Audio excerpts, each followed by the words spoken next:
So in this part, I will more focus on the part that is computing. Computing inside the smart device and digital computing for Wakeup, for energy control, and all this for an adaptive processing.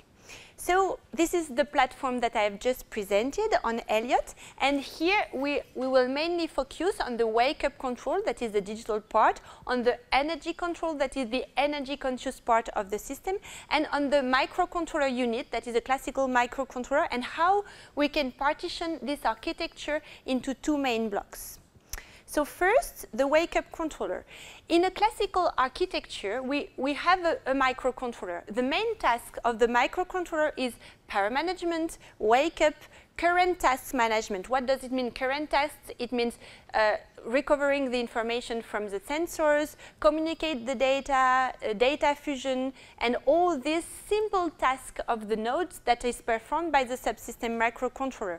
Also, this controller is configuring the peripherals, is configuring all the chip for communication and for data sensing, and it also performs what we expect from a microcontroller, or at least from a processor, all the complex data computing. It means maybe cryptography, data fusion, and a lot of things.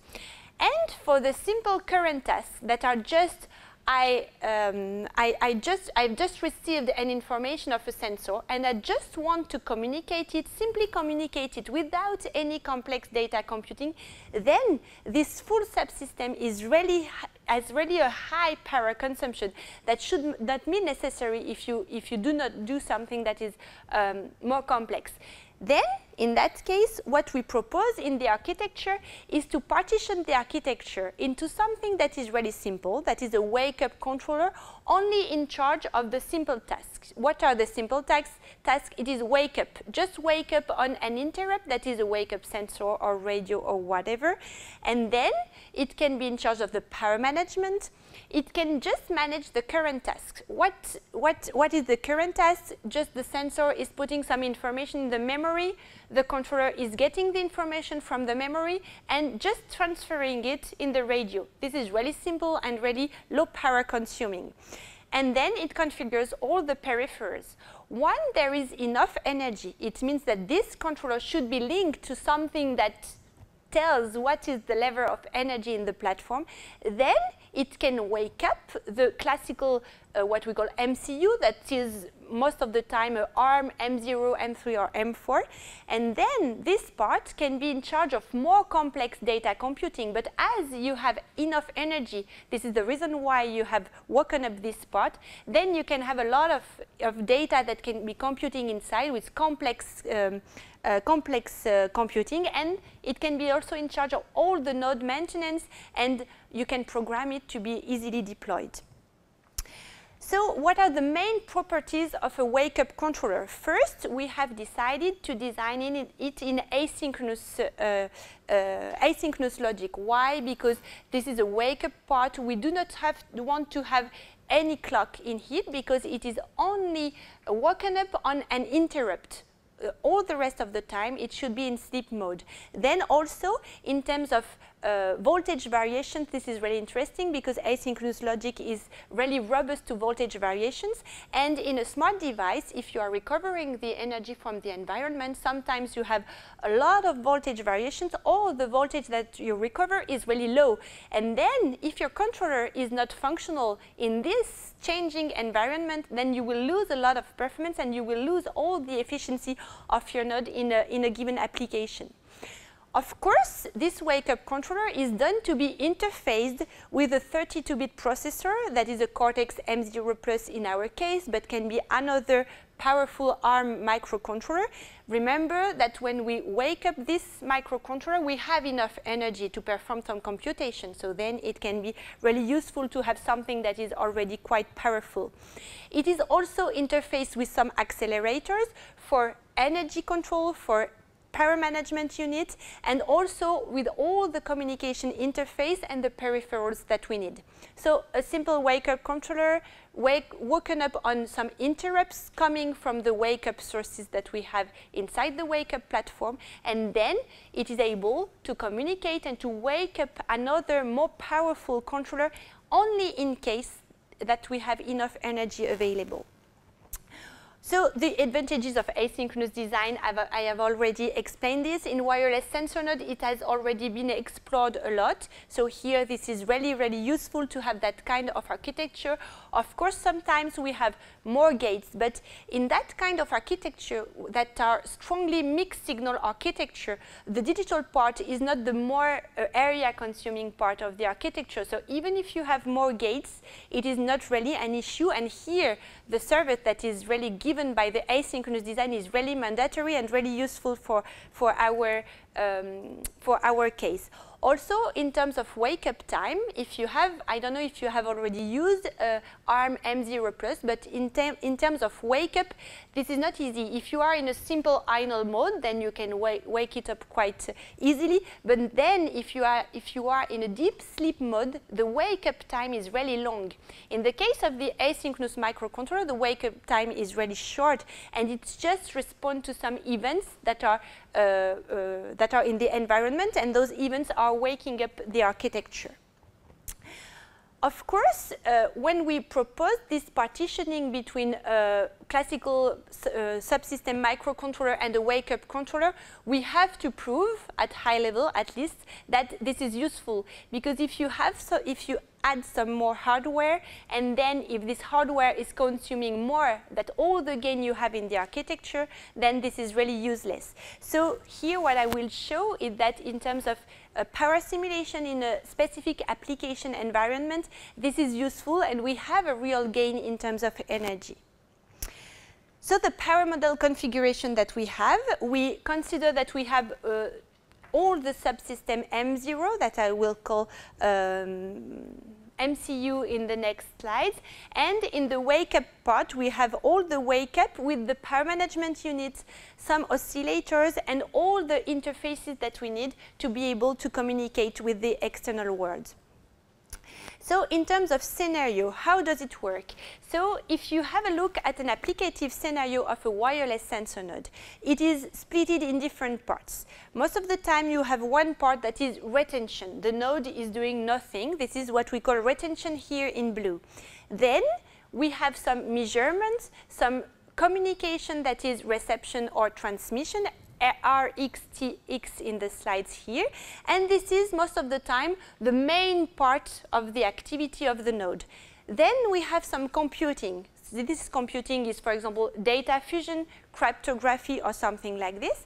And in the case where you have the splitted architecture, you can share the activity between the microcontroller, the classical, and the wake-up controller. So what will do the wake-up controller?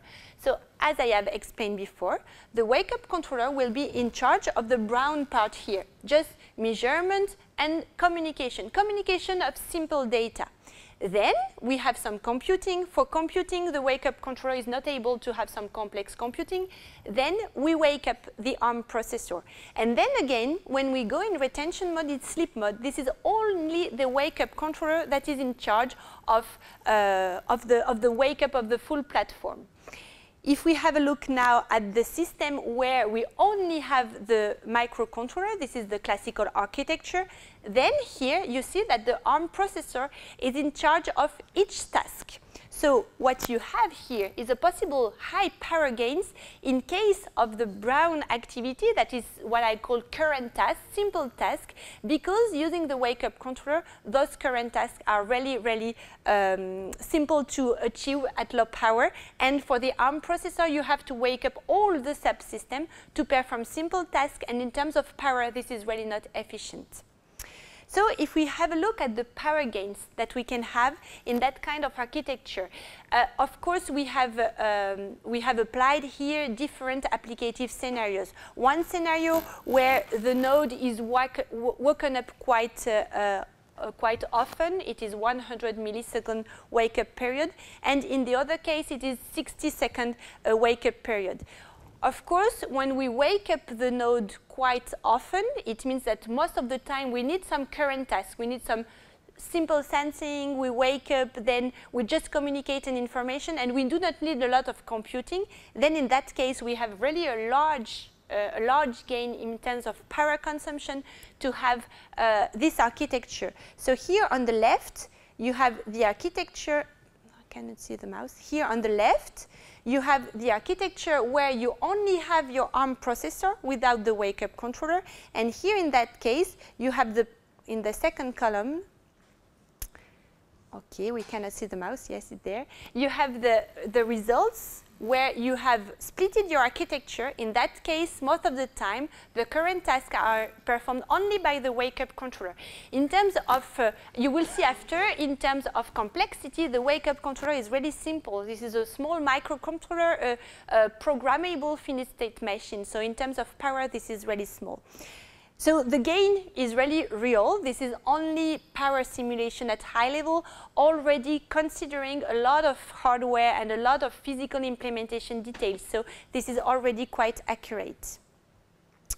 So of course, when you think about implementing a new wake-up controller, then you think about programming it and how to deploy it in a network. Because if you have something that is too specific, you will never find somebody or some software guys able or want to program your node because it will be too complex. So what we decided is to have something that is, the instruction set has something that is really comparable to the ARM processor, but really simpler. So it is a subset of some simple instructions. You can see here the instructions, or maybe you cannot, but this is really simple instructions. And or branch, something really, we minimized the instruction set to have something simple because we just want to have some communication, simple communication task, or just going to the memory, transferring data from memory to the outside, so something simple with no need of complex instructions.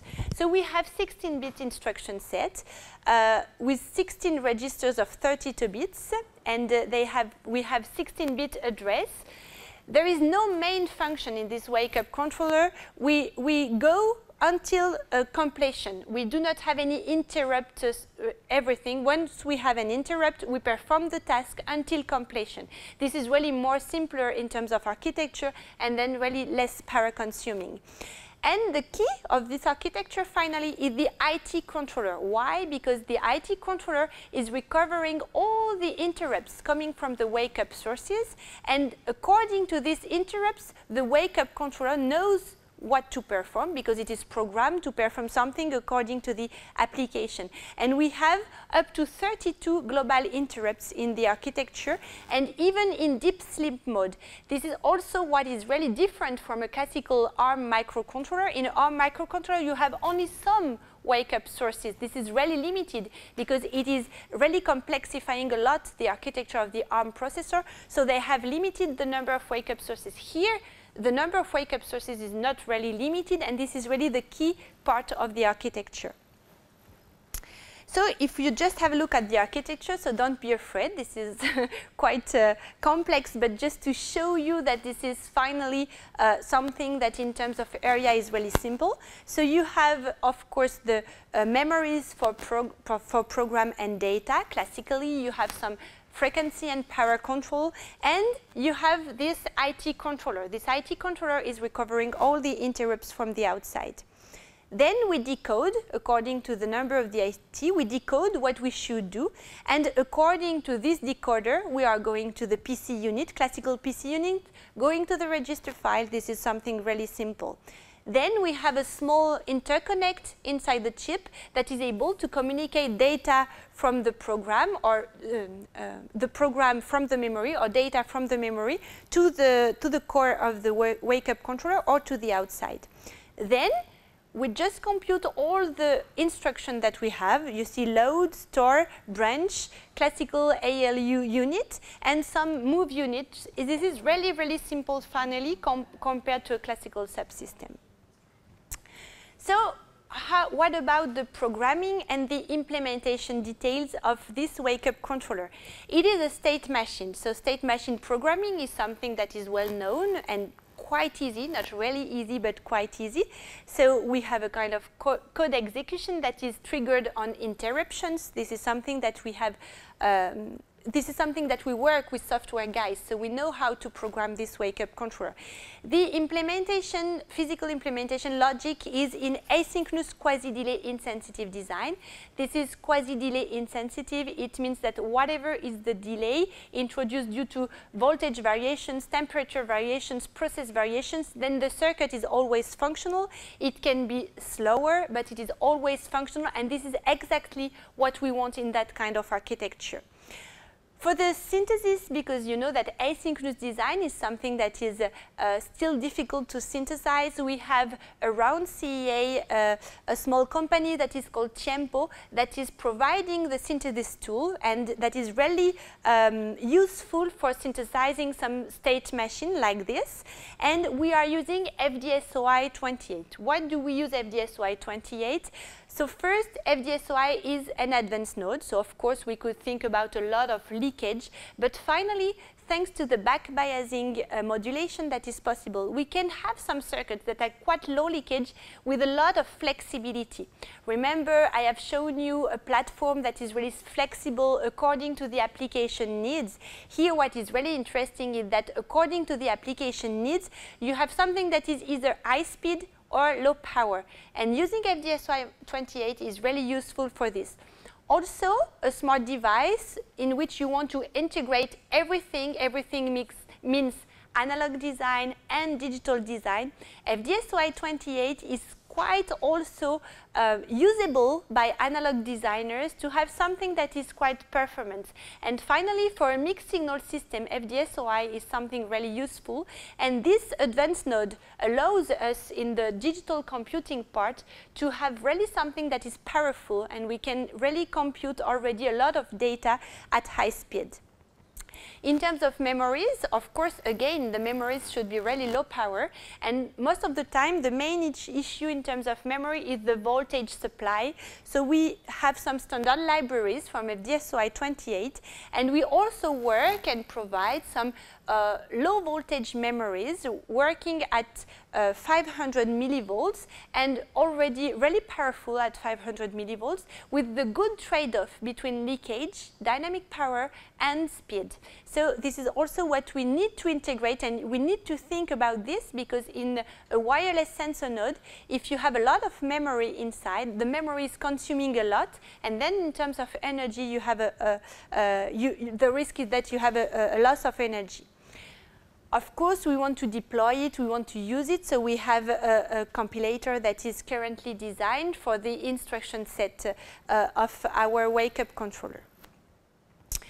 So the first conclusion on this part, this Wakeup controller, we have demonstrated high power gains in this kind of partitioned architectures. When you have one classical subsystem microcontroller, powerful, but really also high power consuming, then if you partition using a Wakeup controller, then you can have a kind of trade-off between something that is less consuming, just in charge of simple tasks and also in charge of the Wakeup. To be able to wake up the system, you remember that the architecture is flexible. The on-demand part is only woken up if you have enough energy. To know if you have enough energy, then you need to link this Wakeup controller with a kind of energy controller that is conscious of what is happening in your node, what is happening in terms of energy harvesting, and how is your battery inside your node. So this is the need is to link it to an energy controller. This is what I'm showing now. So the energy controller is there, linked to the Wakeup controller. This is one peripheral of the Wakeup controller, and it should give the information to the Wakeup controller and to the full node if there is enough energy to perform a task. Or if there is not enough energy, it can decide if it uses the battery or if it only uses the energy harvesters that are available. Of course, in the energy harvesting compromise, we have a lot of issues because we need to have a high autonomy. We want to have a high autonomy. This high autonomy leads us to long lifetime of our smart devices. I think this is really what we need because all those nodes around us will be really will be around us somewhere, and we would not like to have something that we need to throw maybe 1 year after or 2 years after their first use. This is not a phone. This is really something that will be really deployed a lot with a lot of systems around us, and really the lifetime is something that is really we need to really take care of.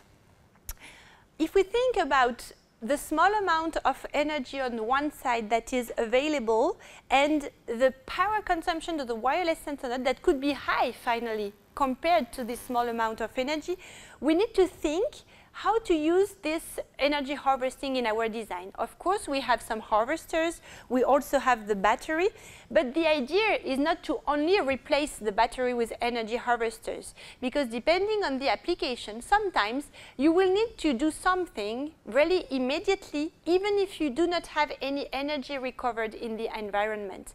In that case, you will use the battery. But all the rest of the time, if you do not need to use the battery because maybe your application is not requiring something immediate, then in that case you will use the energy harvesters, and using the energy harvesters you can probably have the most energy autonomy in your node. So for this we need to think about some nodes that have multi-energy sources, because you cannot only rely on one energy harvester. Most of the time we think about 1, 2, or 3 energy harvesters, and then you consider that the battery is only helping you to have something that is more powerful or that answers to an application requirement really fastly.